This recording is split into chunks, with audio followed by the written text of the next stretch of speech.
Olá, amigos do canal Jalmasa, como é que vocês estão? Tudo bem? Tudo tranquilos? Meus amigos, nós viemos para mais uma edição do seu Jornal do Masa e para tanto nós vamos utilizar a Folha de São Paulo, isto mesmo, do domingo 21 de novembro de 2021, onde na página B7, portanto, do caderno cotidiano, nós vamos destacar a seguinte reportagem no setor especial ambiente, onde nós vamos dar uma olhada numa reportagem bastante curiosa feita pelo Daniel Grossman e pelo Dado Galdieri. Provavelmente, devido à extensão do texto, nós levaremos mais do que um programa. E é sobre o sumiço da água do aquífero Uruguaia intriga cientistas. Extração de recursos para a irrigação de latifúndios pode estar por trás do problema ainda pouco estudado. Para variar, para dar suporte, nós temos uma série com 3 fotos, além de um mapa mostrando o Uruguaia. Bem, vejamos. A primeira, que é a maior foto, agricultores se preparam para a poda de arbustos ao redor da cabeceira do córrego Pichico, em Brejo Verde, bairro rural de Correntina, no interior da Bahia. Vejam então os lavradores. A foto do meio: homem afia sua foice antes de iniciar corte da vegetação no entorno do Pichico, do rio Pichico. Vejamos então o senhor aí afiando a sua foice nessa foto do meio. E por fim, na foto de pé de página, Algacir Chadec, gerente de operações de uma fazenda próxima à Correntina, caminha sobre os canos usados para sugar água de rio. Minha mãe, me parece que são canos aí com uma espessura de uns 20 centímetros e vários canos. Aí não há água que aguente. Aí, meus amigos, nós temos um mapa mostrando o aquífero Uruguaia, que pega principalmente o oeste da Bahia, numa das áreas mais importantes da recente Frente Pioneira da Agricultura Brasileira, mas pega também o sul do Piauí, o sul do Maranhão, o extremo nordeste de Goiás e o oeste de Tocantins, numa área que é chamada de Mapitoba. Então veja a importância da existência desse aquífero numa área agrícola tão importante. Nuvens carregadas tapam o sol e desaguam pela primeira vez em 6 meses no oeste da Bahia. Os geraizeiros, comunidades tradicionais que habitam os vales, entre os famosos chapadões da região, dão as boas-vindas às pancadas de chuva, que regam suas plantações de mandioca, milho e feijão. Ainda assim, muitos deles se sentem inseguros. Várias nascentes que irrigavam as terras nos períodos de estiagem prolongada, comuns na região, têm desaparecido. E os agricultores, que sempre contaram com a estabilidade desses cursos d'água, agora têm que se contentar em colher menos alimentos. Desde os anos 1990, uma área do tamanho de Alagoas, cerca de 27 mil quilômetros quadrados, ou 1/4 da floresta de Cerrado, das Chapadas do Oeste Baiano, foi desmatada e transformada em um mar de fazendas de milho, soja e algodão. Um número crescente desses latifúndios utiliza água de irrigação nos cultivos, o que permite operar ininterruptamente durante o ano. Eles retiram a água do aquífero Urucuia. Eu que estava lendo errado, tentando ler rápido. aquífero Urucuia, um gigantesco reservatório que fica abaixo das chapadas e dos rios que as cruzam. Os geraizeiros, que vivem do cultivo das terras mais acidentadas e pouco aptas para a agricultura mecanizada, que é praticada nos planaltos, há muito afirmam que a irrigação em grande escala está roubando a água das suas nascentes nos vales. Mas até agora, pouca atenção tem sido dada ao problema. Recentemente, no entanto, os agricultores ganharam aliados. Hidrólogos têm conseguido provar que o aquífero Urucuia está diminuindo e os rios do oeste baiano secando. Então a riqueza, né, pessoal, ela sempre precisa vir aliada ao equilíbrio. E esses erros que a gente comete na leitura, isso é típico de algo que acontece ao vivo. E a gente vai batendo papo, vai conversando e vai se corrigindo. E eu gosto bastante que isso ocorra, na verdade. Alguns cientistas afirmam que essas mudanças podem estar enfraquecendo as nascentes, apesar de ninguém ter estudado ainda por que elas estão prejudicadas. Os especialistas ainda não chegaram a um consenso sobre quem ou o que seria o maior culpado da diminuição dessa fonte de água, embora todos concordem que o agronegócio tem ao menos uma parcela de responsabilidade.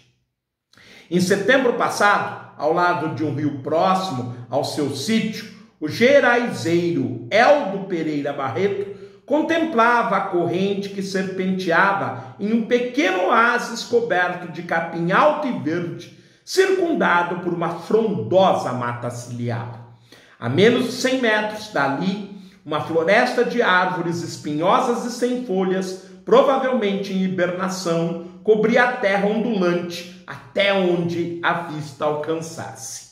Olha que beleza de palmeira, dizia apontando para um buriti. Essas árvores só crescem em áreas úmidas, como esta. Quando elas estão bem, as nascentes estão saudáveis. São as populares veredas. As veredas no sertão, na área mais seca do Brasil, é a área de buritizal, é a área onde existe água e solos mais férteis. Mas a nascente já não é tão pujante quanto no passado. E isso o preocupa, porque ela é fonte de irrigação de seus terrenos e do vilarejo de praia a poucos quilômetros dali. Barreto foi até a nascente, junto a uma equipe de voluntários da comunidade para podar arbustos que crescem próximos da cerca ao redor da vereda. Ela serve para manter o gado afastado, evitando o pisoteamento da vegetação delicada e do solo macio. Ele afirma que o corte da vegetação ao redor da cerca evita que focos de incêndio comuns no bioma, nos meses mais secos, mas também provocados por gente interessada em desmatar, adentrem e danifiquem as nascentes. Hung Qianshan, professor de geologia da USP, afirma que a proteção da mata ciliar, como os moradores estão fazendo, pode ajudar a prolongar a vida de uma nascente moribunda. Mas, por outro lado, tais esforços não são capazes de reverter a causa provável de seu declínio, ou seja, o esgotamento do aquífero Urucuia. Se ele não for interrompido, ele diz, o trabalho de Barreto e sua comunidade terá sido em vão. Quer dizer, uma situação muito mais profunda. No começo de 2020, Chang, o pesquisador Roger Dias Gonçalves e outros 2 colegas da Alemanha publicaram um estudo sobre o aquífero, utilizando dados de satélites da NASA. Os equipamentos que medem a atração gravitacional forneceram material para que os pesquisadores pudessem deduzir a massa de água que se encontrava no lençol freático por 12 anos, de 2002 a 2014. Eles descobriram que durante esse período o aquífero perdeu cerca de 10 quilômetros cúbicos de água. É muita água, meus amigos. O esgotamento das reservas do aquífero pode explicar a diminuição da vazão das nascentes, como as usadas pelos agricultores do vilarejo de praia, diz Chang. Minha suspeita é que provavelmente uma pequena queda no lençol freático já afetaria as nascentes, diz ele. Esses efeitos têm sido descritos em alguns artigos científicos. Em 2018, Gonçalves e 2 colaboradores publicaram um artigo que examinava registros oficiais de 35 anos de marcas históricas no nível dos rios. Eles concluíram que entre 1980 e 2015, a vazão dos 3 rios principais durante a época seca, quando dependem exclusivamente do aquífero, despencou 49%. Alguns cientistas questionam o número, mas ainda assim, todos os especialistas concordam que a vazão dos rios e o nível do lençol freático está diminuindo.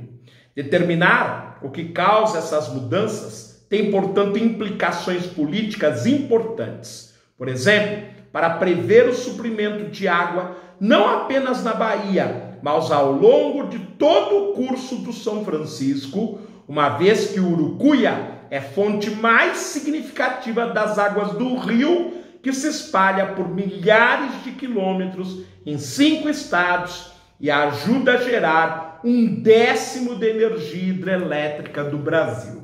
Este ano, ele está sendo fundamental para regularizar a energia tão faltante no centro-sul brasileiro. Muitos hidrólogos concordam que a redução no regime de chuvas e a extensão dos latifúndios monocultores tem tido um papel na diminuição dos níveis do Urucuia, mas divergem quanto à proporção em que isso ocorre.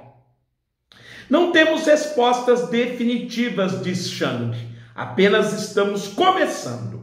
A precipitação no oeste da Bahia aumentou desde 1980, mas a partir do começo dos anos 1990 tem decrescido lentamente, causando a seca recente.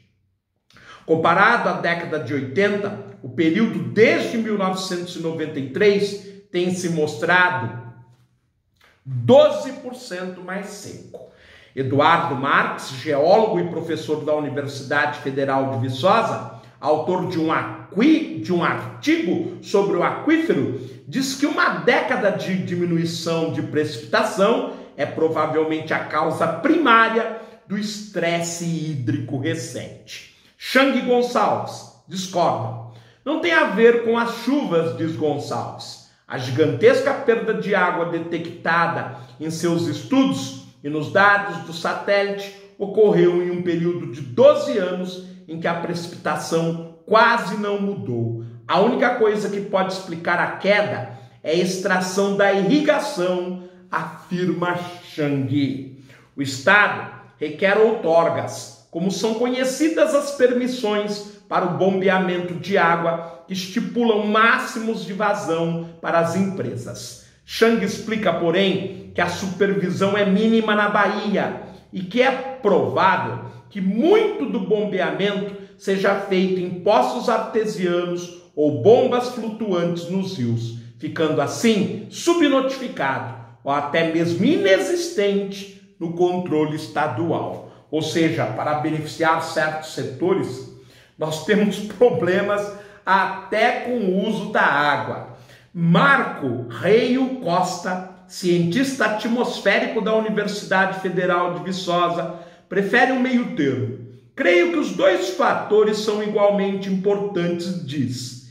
Ele e Marx, seu colega, acabam de completar um estudo sobre o aquífero, financiado pela AIBA, Associação de Agricultores e Irrigantes da Bahia. Cientistas também divergem quanto à pertinência de limitar a irrigação em larga escala. Costa e Marx argumentam que as entidades reguladoras deveriam colocar uma moratória nas outorgas concedidas nas áreas mais densamente irrigadas, como partes da bacia do Rio Grande, um dos principais afluentes do Velho Chico. Nessas áreas, eles dizem, não é possível extrair água do reservatório subterrâneo de maneira responsável. Mas, pelo contrário, aumentar a irrigação em outras partes das chapadas seria aceitável. Shashangi se opõe. Para ele, ainda não é momento de frear a extração, mesmo nas áreas mais exploradas e irrigadas. Primeiro, precisamos entender o funcionamento do aquífero como um todo, bem como a dinâmica de interação entre água superficial e subterrânea defende. Muitos pesquisadores têm trabalhado para aprimorar os modelos e assim entender melhor os fluxos d'água nos rios e no subterrâneo do oeste baiano. Esses estudos, eles ressaltam, vão permitir quantificar os efeitos da agricultura na região. Gonçalves nota, contudo, com preocupação, que quando esses estudos encontrarem as respostas definitivas, o Urucuia pode já estar irremediavelmente danificado. Talvez tenhamos respostas definitivas dentro de 10 anos. Ele diz, enquanto as reservas do aquífero trabalham com um tempo geológico, elas podem levar milhares de anos para se recompor, conclui o pesquisador. Pois é, desta forma a gente relata, infelizmente, mais um impacto ambiental severo em nosso país, que poderia ser evitado caso houvesse um planejamento, um conhecimento mais sistemático.